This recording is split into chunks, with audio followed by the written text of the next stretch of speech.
questão do presbiterato é de fundamental importância, é mesmo crucial para a vida da igreja. Eu diria que é uma questão de estrutura da igreja. Quando nós não tratamos devidamente do presbiterato, então nós deixamos de dar a devida importância à igreja como um corpo, que um corpo tem que ser regido por cabeças. Paulo preocupou-se extremamente com os presbíteros e um dia ele chamou os de Éfeso para que viessem ter com ele nas praias de Mileto. E ele lhes deu alguns conselhos muito importantes. Ele tratou da questão doutrinária e da questão pessoal deles. Nós vamos tratar primeiramente das questões morais que os presbíteros têm que ter, para as quais eles têm que atentar. E posteriormente sobre as questões de dons espirituais que os presbíteros precisam ter para exercer o presbiterato. Então, nas praias de Mileto, Paulo chamou os seus presbíteros e no verso 28 do capítulo 20, ele disse assim, aos presbíteros: atendei por vós e por todo o rebanho, sobre o qual o Espírito Santo vos constituiu bispos, para pastoreardes a igreja de Deus, a qual ele comprou com seu próprio sangue. A expressão atendei por vós carrega consigo a ideia de que os líderes do povo de Deus devem ter cuidado de si mesmos. Essa ideia está bem clara na Nova Versão Internacional, que diz: cuidem de vocês mesmos e de todo o rebanho. A primeira preocupação dos ministros de Deus é com a sua própria vida pessoal, nas esferas moral e espiritual. Deus sempre esteve preocupado com o padrão moral da liderança do seu povo. Esse assunto é crucial para o bom crescimento da igreja local. O reino de Deus não haverá de crescer devidamente enquanto aqueles que lideram o povo de Deus servindo não estiverem andando de conformidade com os padrões exigidos por aquele que os dota. A prioridade da santidade começa com os líderes e então com a comunidade. Os líderes não estão prontos para ministrar, nem prontos para se envolver nas responsabilidades do ministério, se eles não estiverem andando em retidão. Este ingrediente é básico. A importância da santidade pessoal, frequentemente a Escritura adverte aos líderes do povo a andarem de modo limpo, preocupando-se especialmente com o padrão espiritual deles.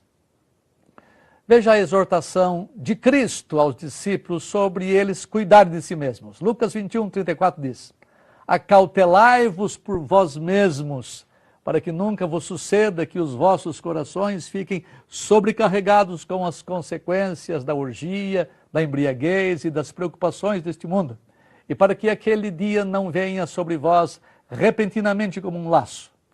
A expressão usada por Jesus Cristo tem o mesmo tom que Paulo usou no nosso texto básico. É como se Jesus dissesse a seus discípulos: tenham cuidado com vocês mesmos. Veja o conselho que Paulo dá a Timóteo em 1 Timóteo 4,16.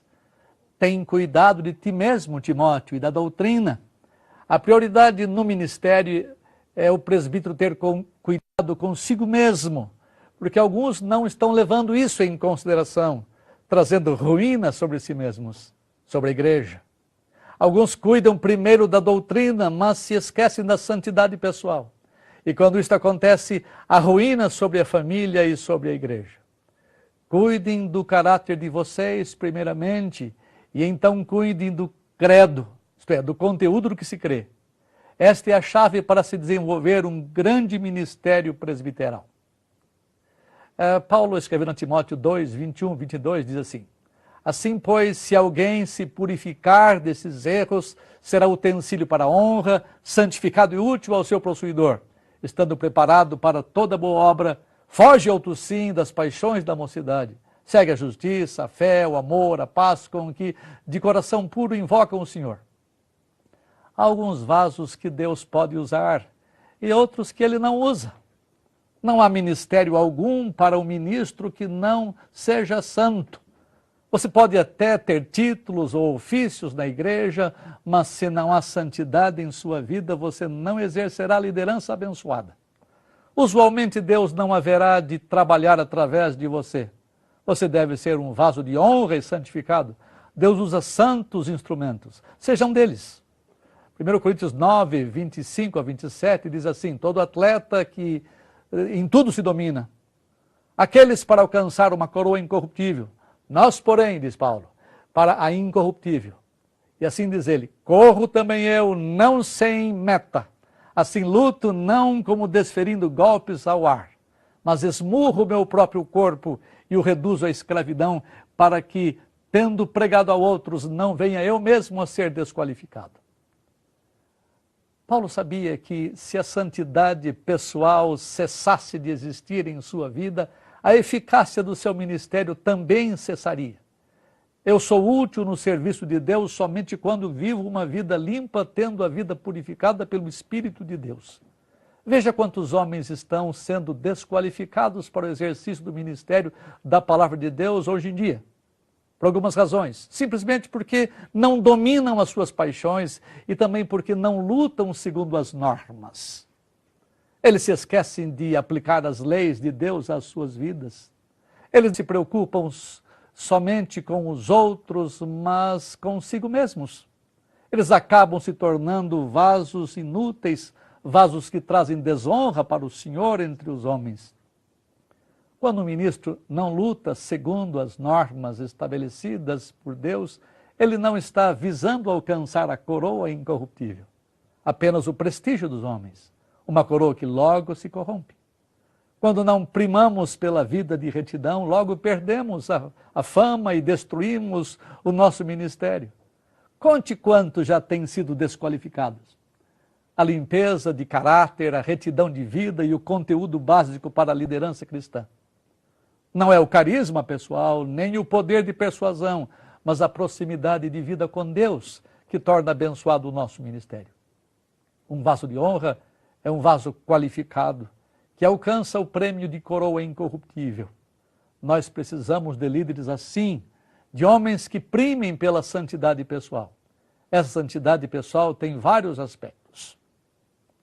Vamos trabalhar agora com a irrepreensibilidade na santidade pessoal. E o texto é o texto de Timóteo, 1 Timóteo capítulo 3. Esta é a primeira palavra que Paulo fala. A irrepreensibilidade na humildade. A irrepreensibilidade na santidade de família. A irrepreensibilidade no relacionamento. Irrepreensibilidade na santidade de vida pública. Esses tópicos são tratados rapidamente, mais os dois primeiros do que os outros. Então vejamos, primeiramente, a irrepreensibilidade do presbítero para que ele exerça o ofício. O texto de Timóteo 3:2 fala: é necessário, portanto, que o bispo, que no caso aqui é presbítero, seja irrepreensível. Esta palavra é usada por Paulo em Tito, é usada em outros lugares, mas resume as qualificações morais pessoais que vêm a seguir no texto. Algumas pessoas podem chegar a perguntar: pastor, você pensa que uma pessoa que cometeu pecados graves no passado pode ainda ser um presbítero ou um pastor de uma igreja? Alguns chegam a perguntar: a expressão marido de uma só mulher significa o quê? Eu não creio que o sentido dessa expressão seja a possibilidade de um homem ter mais esposas. A questão aqui é sobre a irrepreensibilidade. Quando um homem é elevado à posição de liderança espiritual e ele tem uma grande mancha em sua vida, sempre vai alguém apontar o dedo para ele, especialmente quando ele está exercendo autoridade no problema em que ele tem uma mancha. Portanto, é muito importante que este homem seja irrepreensível acima de toda suspeita, proporcionando um exemplo e um santo testemunho de modo consistente. Eu não estou dizendo que Deus não perdoa ou não restaura uma pessoa para que ela exerça a posição de liderança. O que eu estou dizendo é que é melhor que um homem que ocupa o ofício presbiteral seja um homem contra quem ninguém tem nada para apontar. A irrepreensibilidade é uma qualificação muito santa, importante. Veja algumas verdades sobre a irrepreensibilidade. Definamos mais ou menos a ideia de irrepreensibilidade. Ser irrepreensível significa que o aspirante ao presbiterato deve portar-se de tal forma que ninguém tenha qualquer indignidade que dizer a respeito dele. Num governo justo, um homem culpável de alguma coisa não pode exercer um cargo oficial.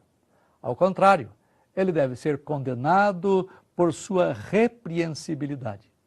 Todavia, contra o aspirante ao presbiterato, ninguém deve ter qualquer tipo de acusação, pois ele deve ser irrepreensível. Veja, quando é que podemos falar de irrepreensibilidade no presbítero? O texto grego indica que depois que um homem vem ao conhecimento de Cristo, ele não mais pode ser acusável de alguma coisa. Todavia, nenhuma pessoa pode ser irrepreensível antes de se tornar um cristão. Portanto, o parâmetro para a irrepreensibilidade é a partir do tempo do conhecimento do Evangelho. A irrepreensibilidade é uma prioridade na vida do presbítero. A palavra grega usada por Paulo em 1 Timóteo 3,2 e em Tito também enfatiza a necessidade absoluta dessa qualidade. A irrepreensibilidade é absolutamente necessária para o presbítero ou bispo. Ela é uma exigência da qual a igreja não deve abrir mão se ela ama a palavra de Deus e ao escolher os seus presbíteros. Veja as áreas da irrepreensibilidade ordenadas por Paulo. São várias delas. Os versos 2 a 7 de Timóteo 3 apresentam essas áreas de modo claro. Essas áreas são muito importantes. Primeira, o presbítero tem de ser um homem irrepreensível nas várias áreas da vida, e eu seleciono a primeira que vai afetar muito a sua função presbiteral. Assim, irrepreensibilidade na vida de santidade pessoal. Este é o primeiro ponto, a primeira área da irrepreensibilidade. Há vários aspectos da santidade pessoal do presbítero que devem ser levadas em conta. Afinal de contas, eles devem ser modelos para o rebanho.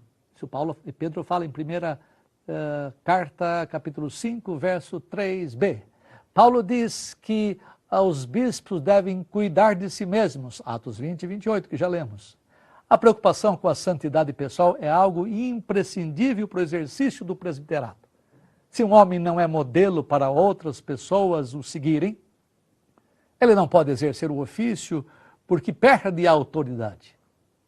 O presbítero precisa ser temperante. Essa é a primeira qualidade na vida pessoal de santidade. Paulo fala em 1 Timóteo 3,2 que é necessário, portanto, que o presbítero seja temperante. O que é ser temperante? Ser temperante é uma pessoa que não se dá a excessos. Paulo fala de uma das maneiras como ser temperante é o não ser dado ao vinho. Essa palavra temperante está relacionada também ao ser sóbrio, aquela pessoa que não é intoxicada por nada. Essa palavra era usada num sentido literal e figurativo, tanto no grego helênico como no Novo Testamento. Vejamos o sentido literal da palavra temperante. Se Paulo tivesse o sentido literal em mente, ele estaria exigindo dos presbíteros que se abstivessem de qualquer forma de intoxicação. A bebedeira era um problema sério em Éfeso, que era o lugar onde Timóteo estava tendo problema com os presbíteros. Havia muita orgia nessa cidade pagã devido à influência do culto da deusa Diana, a deusa dos Efésios, e alguns homens da igreja se deixavam levar pela bebedeira, deixando de ser temperantes. Todavia, a ordem de Paulo para os presbíteros é que fossem temperantes, separando-se das influências malignas que os faziam perder a sobriedade. Isso está lá em 5,18. Somente dessa maneira é que os presbíteros poderiam exercer um julgamento responsável e estabelecer uma conduta controlada pelo Espírito Santo. Veja o sentido figurativo da palavra temperante. Certamente, o uso que Paulo faz da palavra vai além do literal. Um presbítero deve evitar qualquer tipo de excesso que venha diminuir o seu pensamento claro e o seu julgamento sadio. A bebida é apenas uma área onde uma pessoa pode praticar excessos. Os líderes espirituais devem ser moderados e equilibrados nas várias áreas da vida.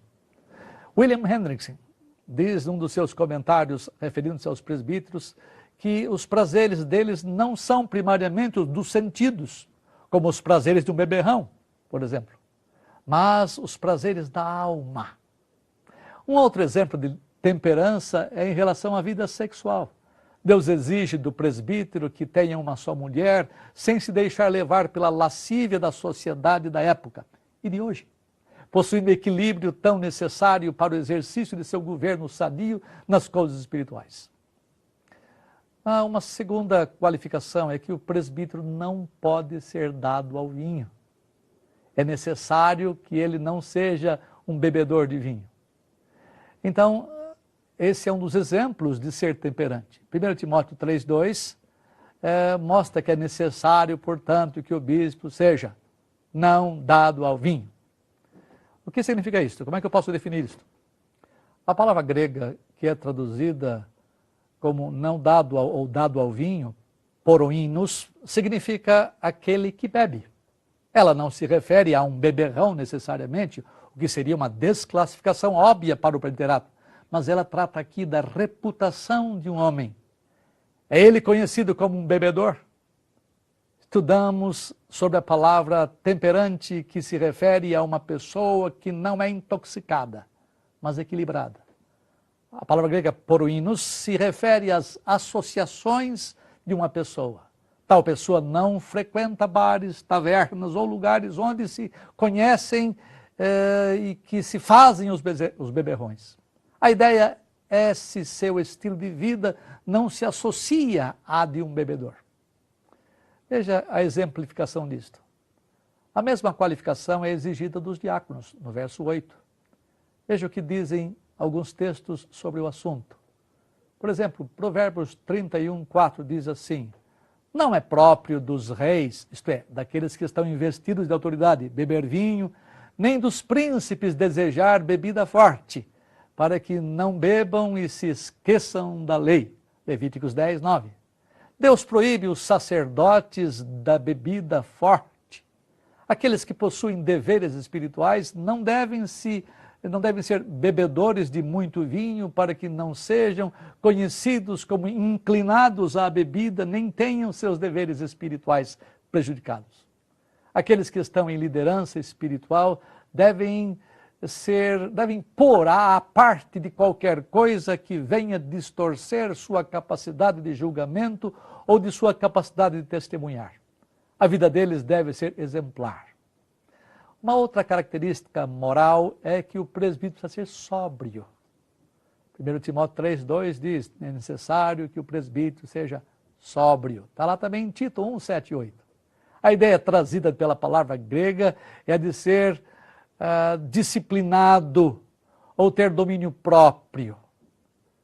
A palavra grega sofrona, traduzida como sóbrio, fala de disciplina ou de autocontrole.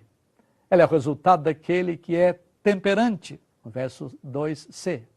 O homem temperante evita excesso de forma que ele pode ver todas as coisas com clareza, ordeiramente, sabendo o que é prioritário na vida.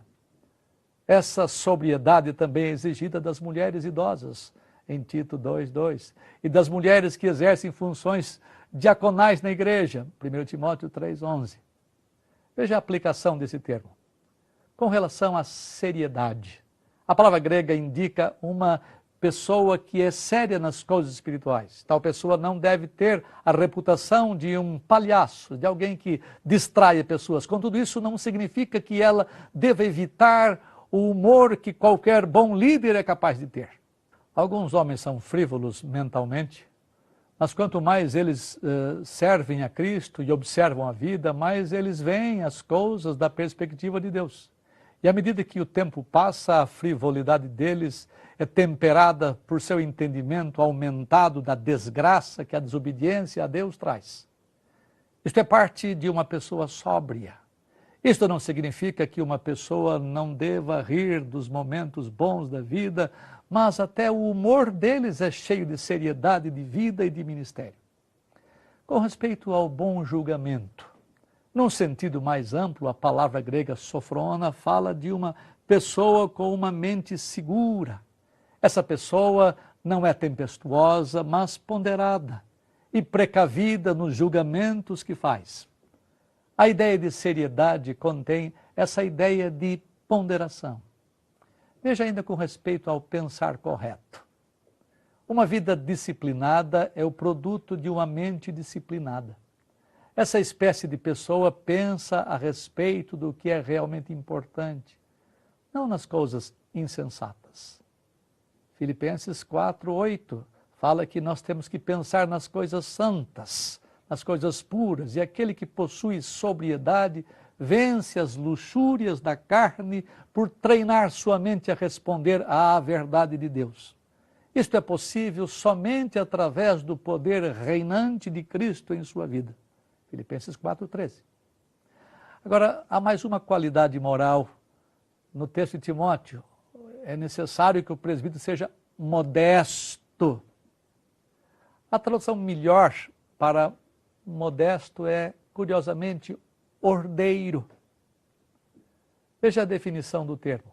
A palavra grega cosmios, que é traduzida como modesto, vem da raiz cosmos, que em seu sentido geral se refere a uma integração entre os valores humanos, divinos e satânicos. Um homem de boa conduta aborda todos os aspectos de sua vida de uma maneira ordenada. Esta espécie de pessoa cumpre com esforço os seus muitos deveres e responsabilidades. Sua mente disciplinada produz ações disciplinadas, boa conduta, uma vida ordenada. Isto é ser modesto. O oposto de cosmos é caos. Os presbíteros não podem ter um estilo de vida caótico sem a devida ordenação. Esta é a razão por que ele deve ter, em alguma medida, o dom de administração, a fim de estabelecer prioridades. O ministério do presbítero não permite que ele seja desorganizado em seus planos e na execução de suas atividades. Os presbíteros não podem realizar efetivamente seu ministério quando não se concentram de uma forma sistemática na execução do seu trabalho, a fim de poderem alcançar suas metas. Tal desordem é uma desqualificação para eles. Mas Paulo continua, ele dá outra qualidade. Está lá em 1 Timóteo 3:5, 3:3. É necessário que o bispo seja não avarento. O que seria avareza? A palavra traduzida como avareza ou não avarento é afilarguros. Ela diz respeito a alguém que não ama o dinheiro, ou seja, alguém livre do amor ao dinheiro. Isto é ser não avarento. Existe um perigo grande na avareza. O amor ao dinheiro pode corromper o ministério de um homem porque ele o tenta haver as pessoas como um meio pelo qual ele pode obter dinheiro. Isso está lá em Timóteo 6:6-10, e é muito claro, vocês podem ler isso no texto. Mas como é que nós podemos nos livrar do amor ao dinheiro? Não podemos correr o perigo de colocar preço em nosso ministério. Não devemos medir o nosso trabalho em relação ao dinheiro, tornando-nos mercadejadores da palavra de Deus. Devemos exercer o nosso ministério sem qualquer tipo de sórdida ganância.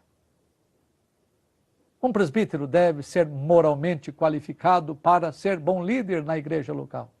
Seus desejos devem estar focados nas coisas do alto. Ele não pode se deixar levar por pecados que maculem a sua vida espiritual pessoal. A nossa igreja deve orar para que Deus levante homens que tenham irrepreensibilidade em sua vida pessoal. Homens limpos contra quem ninguém tem nada a dizer. A nossa igreja deve orar pelos presbíteros espalhados pelo mundo nas mais variadas denominações, pois elas precisam de presbíteros que zelem por sua santidade pessoal. Precisamos de líderes espiritualmente qualificados e moralmente decentes. Agora, um outro ponto que eu quero tratar depois de tratar da irrepreensibilidade na santidade, agora tratar da irrepreensibilidade da humildade. Essa é uma outra esfera da vida do presbítero em que ele tem de ser irrepreensível. O texto fala, é necessário que o presbítero não seja neófito para não se ensoberbecer. É necessário. É importante que essa palavra seja grifada, para não suceder que se ensoberbeça e incorra na condenação do diabo. O presbítero precisa ser humilde. A humildade é uma característica espiritual muito importante para um homem, para que ele exerça o presbiterato, porque ela é uma das qualificações exigidas pela Escritura para a liderança na igreja local. Embora Paulo não tenha falado de maneira clara sobre a humildade neste verso, fica evidente que ele contrasta com o orgulho espiritual. O presbítero não deve ser um novo convertido. A palavra grega traduzida como neófito, que é parecida, neófitos, significa o que foi recentemente plantado. A ideia é de que um presbítero não deveria ser um recém-convertido. Esta é a única ocorrência da palavra no NT. Qual foi o pecado em que Satanás incorreu? O pecado da soberba. E o oposto da soberba é a humildade. Por essa razão, um presbítero não pode ser neófito, porque os presbíteros jovens, via de regra, tendem a pensar de si mesmos além do que convém, desprezando alguns mais antigos na fé, julgando-se a si mesmos superiores aos outros. Um presbítero não pode ser soberbo. Paulo também fala a Tito que o presbítero não pode ser arrogante, Tito 1:7. O presbítero não pode ser visto como alguém que sempre tem a última palavra, como alguém que está certo em todos os casos, porque isso seria demonstrar arrogância. Isso tem a ver com a soberba. Ele não deve ficar pensando ou falando de suas realizações ou mesmo do seu sucesso. Ao contrário, Deus quer homens humildes e sempre servos uns dos outros. A soberba é um pecado muito condenável. Por essa razão, a Escritura ordena que sejamos humildes, porque a Escritura diz que Deus resiste aos soberbos. O presbítero deve ser espiritualmente maduro. O oposto de neófito é o crente maduro. Um presbítero deve ser experimentado na fé. Daí o sentido da expressão presbíteros, que é a palavra grega, em que significa o mais velho, isto é, aquele que tem experiência de vida de fé. Um presbítero deve ser espiritualmente mais maduro do que os membros em geral de sua congregação. E Paulo dá as razões para essa exigência. Paulo quer evitar o orgulho comum nos neófitos. Pode haver presbíteros jovens que conheçam bastante a doutrina, mas eles mais facilmente caem na tentação da soberba do que os mais experimentados. Eles podem até ter potencialidade de conhecimento e outras habilidades exigidas para o presbiterato, mas Paulo está preocupado com a possibilidade do orgulho deles, porque isso afetaria negativamente a vida da igreja. O presbítero não deve ser neófito, ainda que seja diligente, estudioso da Bíblia, para não suceder que ele venha a pensar de si mesmo além do que convém, repito, dando lugar à soberba. O jovem pode ter muitas qualificações mencionadas por Paulo em 1 Timóteo 3, inclusive tendo uma vida irrepreensível e até possuindo uma bela família. Mas ele é mais facilmente enredado pelo orgulho do que os experimentados, especialmente se ele for colocado numa posição de destaque na igreja local. A questão principal do presbiterato não é necessariamente a idade de uma pessoa, mas o tempo que ela tem de fé e sua maturidade espiritual em relação à congregação com a qual ele vai trabalhar. Paulo quer evitar a condenação deles. É desgraçada a situação do homem que é vítima de sua soberba. Ele acaba sendo condenado como foi o diabo. E Deus resiste aos soberbos, mas aos humildes concede a sua graça, diz lá Tiago 4:6. O autor da condenação, alguns pensam que seja Satanás, ele seja o condenador dos presbíteros soberbos, mas isto é uma impossibilidade, porque somente Deus é juiz. A Escritura descreve Deus como aquele que dá a paga aos homens soberbos. E essa frase de Paulo a Timóteo deve ser entendida como o julgamento que Deus pronunciou contra o diabo. Um presbítero soberbo será condenado por Deus da mesma forma. Veja a natureza da condenação. Satanás foi demovido de sua posição nas hostes espirituais santas. Ele perdeu suas funções que tinha antes de sua soberba. E Deus fará a mesma coisa com qualquer homem que ande em soberba.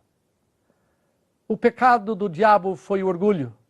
Por isso Deus o lançou para fora do céu. E o livro de Gênesis mostra como Satanás queria ser igual a Deus, instigando os homens a serem também assim. Ele sempre quis usurpar a autoridade de Deus. Satanás foi humilhado ao invés de ser exaltado. Para evitar expor o homem a essa espécie de condenação, foi que Paulo escreveu a Timóteo para que um jovem não fosse colocado rapidamente numa posição de liderança. A soberba de um líder não o fará perder a salvação, obviamente, porque isso é impossível, mas ele perderá a sua posição estimada. Veja um exemplo de condenação, está em Diótrefes. Ele gostava de exercer a primazia entre os crentes da sua congregação. Isso está lá em 3 João 9. E por isso ele foi condenado. E esta é a razão pela qual precisamos ter grande preocupação ao colocar jovens na liderança espiritual. Jovens da fé. Jesus Cristo fala de que a salvaguarda do orgulho espiritual é a humildade. Está lá em Mateus 20, 27. Este é o sinal de um líder maduro. E isto é o que o Senhor quer para a sua igreja. Na verdade, o padrão de maturidade deve estar inteiramente ligado à sua irrepreensibilidade na humildade. Portanto, todo presbítero deve se proteger do orgulho espiritual, para que não seja condenado. Veja agora um ponto que é mais delicado, que é mais complicado para tratar, porque mexe com muita gente que está vinculado às nossas igrejas. É a irrepreensibilidade de um presbítero na sua vida de família. Isto aqui é extremamente delicado. Isto aqui é extremamente sério, porque muitas pessoas não têm prestado atenção a este quesito do presbiterato. O presbítero tem que ser irrepreensível na sua vida de família, vivendo santamente em família. Ele deve viver santamente na sua casa em relação à sua mulher, em relação a seus filhos. Isto aqui é de extrema importância. A vida do lar de um presbítero deve ser tida em alta consideração. E antes de poder governar a igreja tem que vê-lo nas suas funções paternas e de esposo, a autoridade que ele tem sobre a esposa e sobre os filhos. E o texto fala em 1 Timóteo 3,4 que é necessário que ele governe bem a sua casa. Uma das características fundamentais do presbiterato está vinculada ao dom de governo. Mas aqui eu quero tratar mais no aspecto moral antes do que no aspecto do dom de presidência, do qual vamos falar em uma outra palestra. Governar bem a sua própria casa. Ser marido de uma só mulher, isto é, ter no coração somente a sua mulher. Não ter os olhos voltados para qualquer outra coisa que não seja aquilo que Deus lhe deu, ou seja, a mulher da sua mocidade. Ele fala isso em Timóteo 1,6 também, que ele seja marido de uma só mulher, ele tem o coração dele numa mulher, e dê-se a ela, entregue-se a ela e ame como a mulher que Deus lhe deu. Mas ele também diz, Paulo diz que nós temos que criar os filhos sob disciplina, com todo respeito. No grego, a palavra sujeição é um termo militar que fala do alinhamento em posição sobre aqueles que estão em autoridade. Os filhos dos presbíteros devem estar alinhados debaixo da autoridade paterna. Obviamente, essa observação se aplica somente a um homem que tem filhos. Ele não está desqualificado por não ter filhos, mas desqualificado se não tiver seus filhos sob a firmeza da disciplina. Se Deus lhe der filhos, eles devem estar sob o controle e o respeito de seus pais. Paulo fala também em Tito que os filhos dos presbíteros devem ser crentes. Isto aqui é tão complicado. Nós temos pessoas na igreja, presbíteros aos montes na igreja, que perderam a autoridade e o governo sobre a sua casa, e eles não têm filhos sob sujeição, e os seus filhos não são crentes. Tito fala que tenha filhos crentes. Ele acrescenta isso à ideia de governar bem a própria casa em Timóteo. Paulo acrescenta em Tito que esse item é muito importante. O presbítero deve ter filhos crentes. A palavra grega para crentes é pistós, e se refere ao contexto de crença no Evangelho. Os filhos de um presbítero devem crer na mensagem que o pai lhes prega e ensina. Se eles são incrédulos, eles roubam de seu pai a credibilidade dele. Antes de um homem ser eleito presbítero, ele deve primeiramente demonstrar sua capacidade de governar direito a sua própria casa. Os seus filhos devem estar respeitosamente crendo e amando a palavra de Deus, comprometendo-se com Jesus Cristo. O mesmo padrão é exigido dos diáconos, que são os outros oficiais da igreja. Está lá em 1 Timóteo 3,12. A Escritura vai mais longe ainda. É Tito que refere-se a isto, com respeito à família. Os presbíteros devem ter filhos que não sejam insubordinados, que não sejam acusados de insubordinação. Este item também é acrescentado a Tito, aos de Timóteo. Ainda tem mais, filhos respeitosos, Timóteo 3,4. Está lá no verso 5 e mostra a razão pela qual eles têm que ser pessoas respeitosas. Veja que o texto fala de maneira muito clara sobre este respeito. Ele fala muito, juntamente com Tito, muito claramente, dizendo que governe bem a sua própria casa, criando os filhos sob disciplina, com todo respeito. Se alguém não sabe governar a casa, como cuidará da igreja de Deus? Não seja neófito, para não suceder que não se ensoberbeça, assim por diante. São muitas afirmações sobre a família que o apóstolo Paulo dá em Timóteo. Filhos insubordinados, filhos com falta de respeito. Seria muito importante que nós, membros da igreja, nós, ministros da palavra, ordenados ou não, nós presbíteros, e na minha concepção, presbítero e pastor é a mesma coisa. Nós somos os oficiais responsáveis pelo ensino na igreja, pela educação na igreja, pelo pastoreio na igreja, pelo governo da igreja, pela pregação na igreja. Nós devemos pedir aos crentes nossos e orientá-los a que orem a Deus, pedindo que Deus abençoe os presbíteros da igreja e que Deus qualifique homens moralmente para que eles possam exercer as suas funções morais e então, tendo as suas habilidades morais credenciadas pela vida, aceitarem a eleição para o presbiterato, conquanto possuam os dons espirituais devidos para o exercício do presbiterato. Mas Paulo ainda caminha na sua palestra a Timóteo, no capítulo 3, e ele fala a respeito da irrepreensibilidade na área do relacionamento. O meu tempo é curto para tratar disso, porque é muita coisa que Paulo fala. Ele fala que o presbítero não pode ser violento. Está lá no verso 3. O presbítero tem que ser cordato. O presbítero tem que ser inimigo de contendas. Ao contrário, ele tem que ser hospitaleiro, não um sujeito avesso no relacionamento com as pessoas. É muito importante que ele exerça a hospitalidade. E Tito acrescenta ainda algumas outras coisas ao que Timóteo recebe de Paulo. Paulo diz que o presbítero não pode ser cheio de ira ou irascível. E Timóteo e Tito falam, não irascível, nem violento. Os presbíteros não podem ser polícia repressora dentro da igreja. Essa é a ideia fundamental. Eles não podem trabalhar com as pessoas que não seja com base em sabedoria e em amor. Os presbíteros não podem ser homens cheios de discórdia, de dissensão, homens que não sejam aglutinadores, sem esquecer a verdade, sem desprezar o que é certo, sem fazer concessão moral, sem fazer concessão de verdade.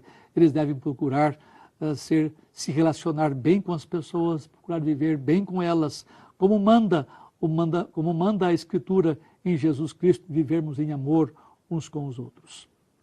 E por fim, há uma outra área da irrepreensibilidade que nós devemos bater firme.